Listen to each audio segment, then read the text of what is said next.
Гөлнара Хайдарова. Тыңлаусыз гномнар. Тән дигән тылсымлы илдә гномнар яши. Алар 5 бер туган, 4 малай һәм 1 кыз. Сизгер исемле ак сакаллы гном аларның иң олысы. Сизгер бөтен нәрсәне бик яхшы сизә. Иң башына кунган күбәләкне дә, әкрен генә искән җилнең битенә кагылып киткәнен дә тоя ул. Үзе бик тиз йөри һәм бер үк вакытта берничә җирдә була ала. Энеләрен һәм сеңлесен очлыны йомшактан, салкынны кайнардан аерырга өйрәтә. Аларны һәр вакыт тәрбияләп тора. Күз сылу гномнарның бердән-бер һәм бик яраткан сеңелләре. Зәңгәр күзле, сары чәчле искиткеч матур гном кызы ул. Һәр кыз бала кебек күз сылу да матур әйберләр ярата. Яшел болыннарга, аллы-гөлле чәчәкләргә карап соклана. Хайваннарны, кошларны һәм бөҗәкләрне күзәтә. Аннары күргән белгәннәреннән матур-матур рәсемнәр ясый, мультфильмнар карарга ярата. Тик абыйсы сизгер генә аларны озак каратмый. Күзләрең авыртыр дип сүндереп куя. Колаклары як-якка тырпайып торган шаян гном Колакбай исемле. Ул бик яхшы ишетә. Кошлар җырын, чикерткә сайравын тыңлый, җил искәнен, тамчы тамганын, хәтта болындагы кыңгырау чәчәкләрнең шыңлавын ишетә. Фортепианода да шәп уйный. Ә иң яратканы колакчыннарын киеп, көчле тавышлы музыка тыңлау. Тик менә сизгер генә аның бу гадәтен өнәп бетерми. Колакларың авыртыр дип, энесенең плеерын сүндереп куя.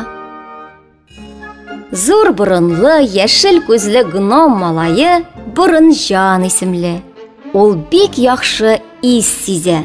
Чәчәкләрнең һәм җиләк-җимешләрнең үзләреннән бигрәк исләрен ярата. Яңгыр исен сизеп, аның кайчан явачагын әйтеп бирә. Яңа исләр уйлап табучы парфюмер булырга хыяллана.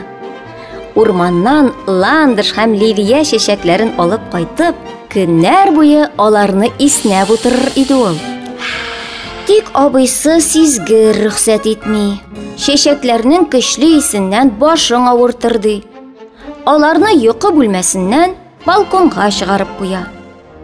Ә менә бу түп-түгәрәк, битләре алланып торган гном малае Тәмле тамак исемле. Син инде аңлагансыңдыр. Ул тәмле ашарга ярата. Көннәр буе туңдырмагына ашап йөрер иде ул. Булмый шул.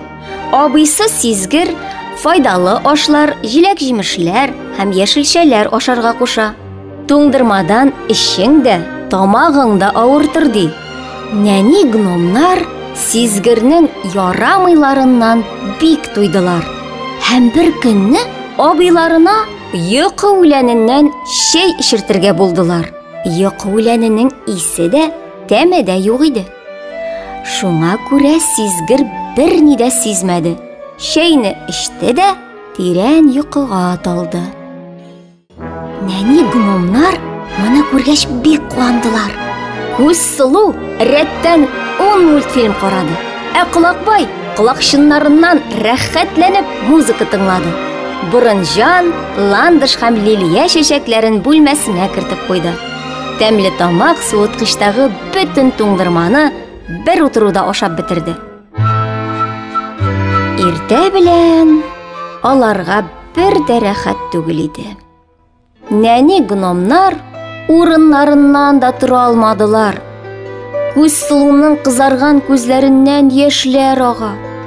Колакбайның колагы сызлый һәм начаррак ишетә. Борынҗанның агулы истән башы авырта. Ул үзе дә яшел булган. Ә тәмле тамакның тамагы шишеп, ул бөтенләй тавышсыз калган иде.